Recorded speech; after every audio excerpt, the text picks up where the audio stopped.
Di rumah sakit juga ada layanan konseling yang dilakukan oleh seorang konselor. Namun ada hal yang unik di mana layanan itu terkadang khusus terhadap kondisi atau kelompok pasien-pasien tertentu. Apa saja? Mari kita simak penjelasan berikut ini. Assalamualaikum warahmatullahi wabarakatuh. Alhamdulillahirabbil alamin. Allahumma salli ala Muhammad wa ala ali Muhammad. Saudaraku, sahabat konselor rumah sakit, dimanapun Anda berada, alhamdulillah bertemu kita kembali. Pada hari ini kami lagi di parkiran. Setelah selesainya habisnya jam kerja, hendak menuju ke rumah. Sebelumnya kami ingin berbagi kepada Anda semua tentang pengalaman dalam memberikan pelayanan kerohanian di rumah sakit. Khusus untuk hari ini, saya akan bercerita tentang istilah konselor yang ada di rumah sakit. Di dalam layanan konseling, orang yang memberikan layanan tersebut disebut dengan seorang konselor.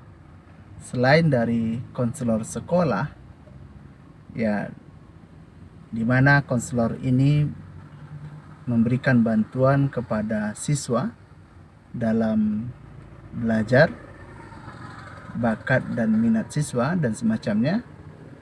Di rumah sakit juga ada layanan konseling yang dilakukan oleh seorang konselor.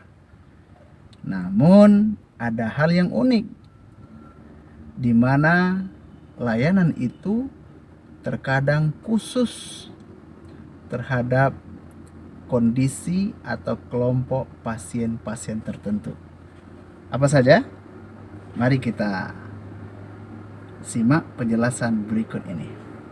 Yang pertama, di rumah sakit ada konselor HIV. Konselor yang memberikan bimbingan, mengarahkan pasien, memberikan edukasi tentang penyakit yang diderita pasien, yakninya HIV/AIDS. Untuk apa ini dilakukan? Agar pasien mampu memahami tentang kondisi sakitnya. Kemudian agar pasien mampu menjaga diri sehingga tidak memberikan mudarat kepada orang lain, yaitu penularan tentang HIV/AIDS. Bagaimana pasien mematuhi terapi obat selama masa penyembuhan. Kemudian bagaimana agar pasien mampu dia bersahabat dengan sakitnya sehingga masih tetap dia produktif meskipun sebagai penderita HIV/AIDS. Yang kedua, ada konselor TB. Seseorang yang memberikan bimbingan, bantuan, edukasi kepada pasien penderita TBC, yang bertujuan agar pasien tersebut mengerti, memahami kondisi sakitnya, kondisi dirinya, kemudian mampu mematuhi proses pengobatan di rumah sakit dan di rumahnya, dan mampu bertahan agar tidak berdampak negatif untuk orang lain lewat penularan dari pasien itu sendiri. Kemudian juga memberikan motivasi, ada harapan yang lebih baik meskipun penderita TBC. Nah, ada juga sahabat konselor rumah sakit Yang ketiga, konselor adiksi, konselor narkoba. Orang-orang yang mengalami kecanduan narkotika sehingga berdampak buruk kepada kondisi fisiknya. Bagaimana seorang konselor memberikan bimbingan, arahan, bantuan, memberikan edukasi tentang kondisi dirinya, kemudian juga mampu dia bertahan istiqomah agar tidak masuk ke jurang yang sama. Bagaimana dia bisa bertahan berlari untuk menghindari zat-zat yang terlarang tersebut. Nah, kemudian yang keempat ada konselor laktasi. Seseorang yang memberikan bimbingan kepada ibu menyusui agar ASI-nya menjadi lebih baik sesuai dengan nutrisi bayinya. Selanjutnya, ada yang memberikan konseling kepada pasien tentang nutrisi pasien, gizi pasien. Bagaimana pola makan terhadap pasien tertentu, bagaimana dietnya, apa yang semestinya yang dia lakukan, bagaimana supaya sakit ini tidak kambuh karena pola makannya yang seperti ini. Ini di rumah sakit luar biasa.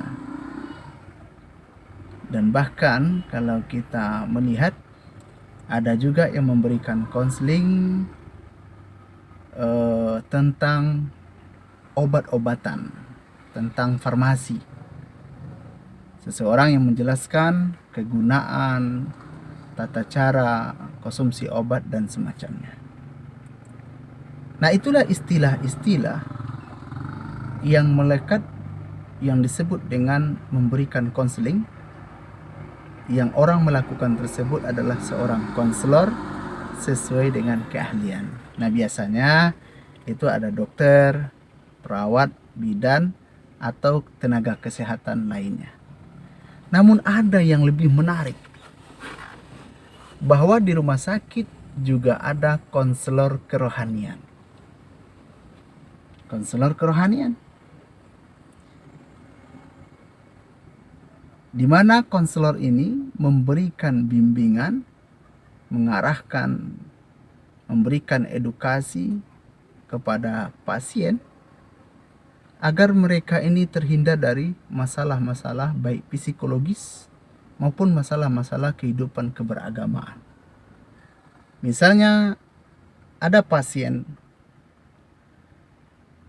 yang dia dalam keadaan sedih yang berlarut sehingga menjadi hilang nafsu makan, kemudian jatuh kepada sakit mah misalnya. Atau pasien yang dia putus asa dengan kehidupannya, merasa hidup ini tidak lagi berarti dan semacamnya, sehingga jatuh kepada sakit kepala, susah tidur, dan akhirnya dirawat di rumah sakit. Disebut dengan istilah psikosomatik. Penyakit dari rohaniah, dari psikis, yang berlabuh kepada sakitnya fisik seseorang. Nah, masalah-masalah seperti ini ladang dari konselor kerohanian di rumah sakit. Dan bahkan juga masalah-masalah kehidupan keberagamaan. Misalnya dalam sisi akidah, bagaimana menerima sakit, meyakini sakit ini adalah kehendak Allah Subhanahu wa Ta'ala. Dalam hal ibadah, bagaimana seseorang yang sakit, ibadahnya tetap lebih baik di sisi Allah Subhanahu wa Ta'ala. Dan juga dalam hal bermuamalah. Saudaraku, sahabat konselor rumah sakit, itulah beberapa poin istilah konselor yang ada di rumah sakit, yang itu tidak hanya ada dalam dunia pendidikan, dalam dunia konseling karir, juga dalam dunia pernikahan atau konselor pernikahan, akan tetapi istilah konseling ini juga diambil dalam dunia kesehatan sebagaimana yang telah kami jelaskan tadi. Mudah-mudahan bermanfaat.